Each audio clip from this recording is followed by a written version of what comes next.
Muchas gracias. Mi tema es un poco distinto, lo que da un poco la visión del espectro de trabajos que se hacen acá.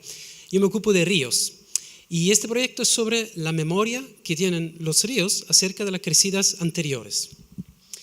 Entonces vamos a hablar básicamente de cómo funcionan los ríos y del transporte de sedimento, que finalmente es el motor de la morfodinámica fluvial, es el motivo por qué los ríos se mueven, básicamente, se mueven los sedimentos. ¿Cómo se mueven los sedimentos? Se mueven como algo así, ¿ok? En un momento no se mueven, en otro momento se mueven todos. Y no necesariamente los pequeños se mueven antes o se mueven más de los grandes. Entonces, hay forma de cuantificar estos fenómenos, hay algunos acercamientos más determinísticos, otros un poco más que usan la estadística, digamos. Pero esto es el transporte de sedimentos. ¿Por qué estoy interesado en transporte de sedimentos? Bajo mi punto de vista es fascinante, o sea, pensar que esta piedra fue movida y llegó ahí por el transporte de sedimento del río y que el río la dejó ahí es fascinante. Realmente esto no es suficiente para ganarse el fondo. ¿Sí? Entonces hay razones prácticas por qué necesitamos medir y conocer el transporte de sedimento de ríos. Por ejemplo, los sedimentos se acumulan aguas arriba de obras antrópicas como las represas, entonces es importante cuantificar el aporte de sedimentos. O claramente son transportados de manera masiva durante crecidas, aumentando los problemas hidráulicos durante los eventos extremos. Y por eso es importante cuantificar cuántos sedimentos son transportados durante estas crecidas. ¿Cómo se hace? Es un poco difícil porque los sedimentos se transportan durante las crecidas y usualmente durante las crecidas nadie quiere meterse dentro del río como usualmente hacen los geomorfólogos para cuantificar el transporte de sedimentos. Entonces hay fórmulas que nos permiten calcular el transporte de sedimentos. Básicamente se basan en el caudal líquido. Uno conoce el caudal líquido y puede calcular el caudal sólido. La mayoría de estas fórmulas se desarrollan en laboratorio y en laboratorio son perfectas, son así. ¿Okay? Luego uno la aplica en terreno y se da cuenta que puede cometer órdenes de magnitud de error en la cuantificación. Por ejemplo, ese es un gráfico en donde se pone la relación entre el caudal líquido y el caudal sólido por distintas crecidas en el mismo lugar. Y las regresiones son completamente distintas. Entonces, hay algo más que en laboratorio no podemos efectivamente ver, o hay algún proceso distinto que todavía no conocemos. Y se viene hablando en los últimos pocos años de esta memoria que tienen los ríos acerca de los eventos que ocurrieron antes. De hecho, aunque sea en laboratorio, este es un experimento en laboratorio donde hay una canaleta y uno juega un poquito con el agua, crea una crecida artificial. Y pueden medir el transporte de sedimentos. Aunque sea un hidrograma simétrico, se ve que hay más transporte de sedimentos antes del pic que después del pic, aunque las condiciones de contorno sean exactamente las mismas.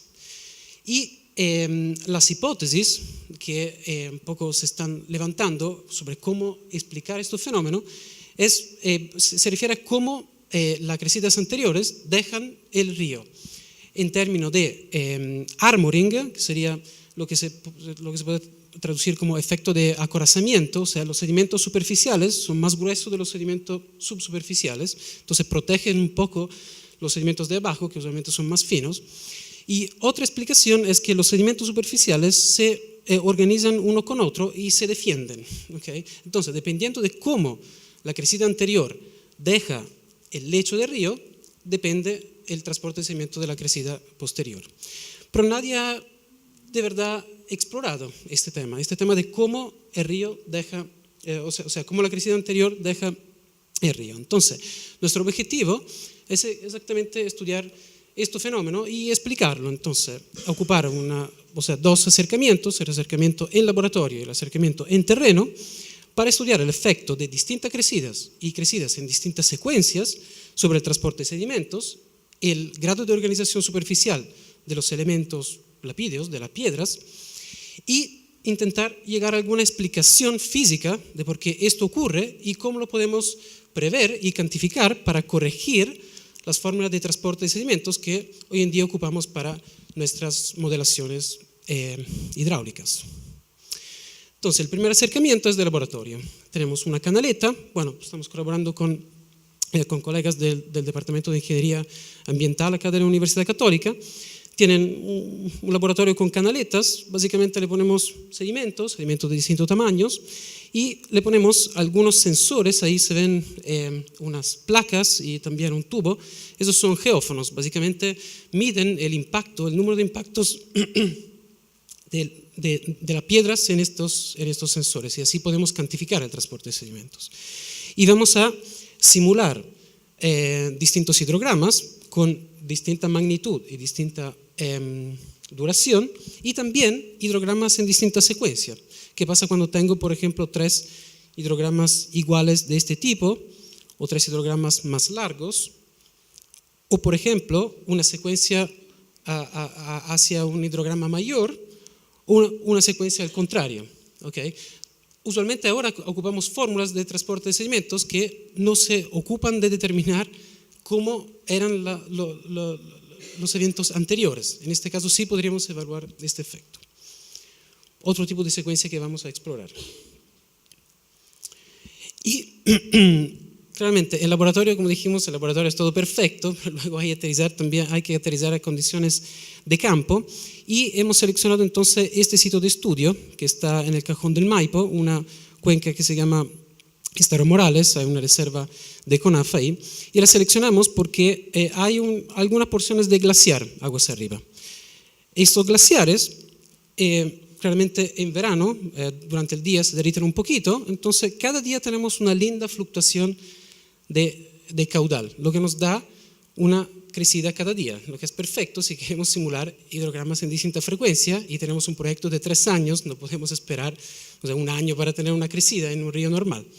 Entonces vamos a tener este sitio de estudio con toda esta secuencia de hidrogramas que claramente en su magnitud van a depender de las condiciones climáticas o de las precipitaciones también.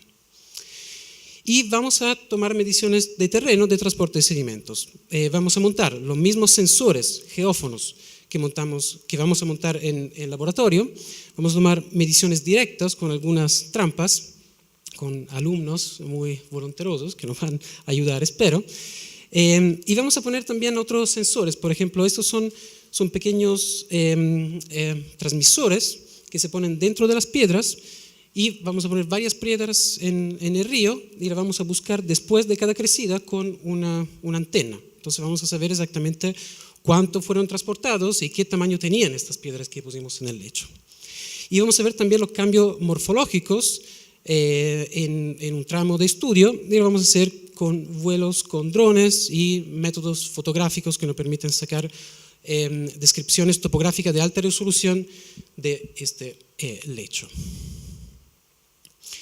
Tenemos montada bastante bien también la secuencia de análisis que queremos ocupar para llegar finalmente a un factor de corrección para la forma de transporte de sedimentos que funcionen dependiendo del tipo de secuencia de eventos que vamos a medir. Acabo de saber que ganó el proyecto, entonces no tengo ningún dato que mostrar, pero estamos confiados que lo vamos a poder hacer.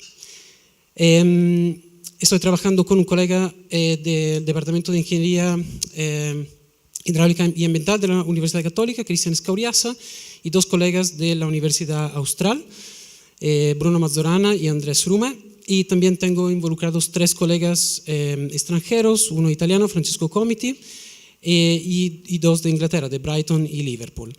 Todos somos bastante distintos. Yo tengo background de ingeniero forestal, pero hay ingenieros civiles, hay geomorfólogos, entonces bien interdisciplinario.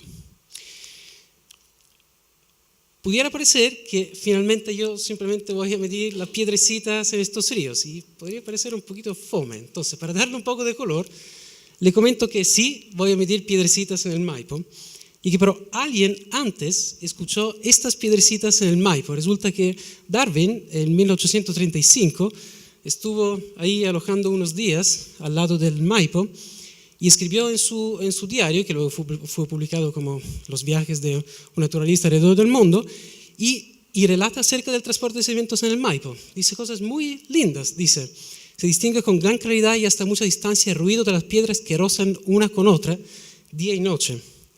Dice: qué elocuencia tiene para el geólogo ese ruido de millares y millares de piedras frotándose entre sí y precipitándose todas en la misma dirección. Dice: ese espectáculo hace pensar en el tiempo y pensar que cada minuto que transcurre se ha perdido para siempre. Dice, ¿qué es el océano para esta piedra sino la eternidad? Y cada nota de esta música salvaje, ¿qué es sino el signo de que cada piedra ha dado un paso hacia su destino? Ahora, se puede mirar el transporte de sedimentos de forma bastante épica también, puede que uno escriba papers así líricos, pero el tema es interesante. Eso.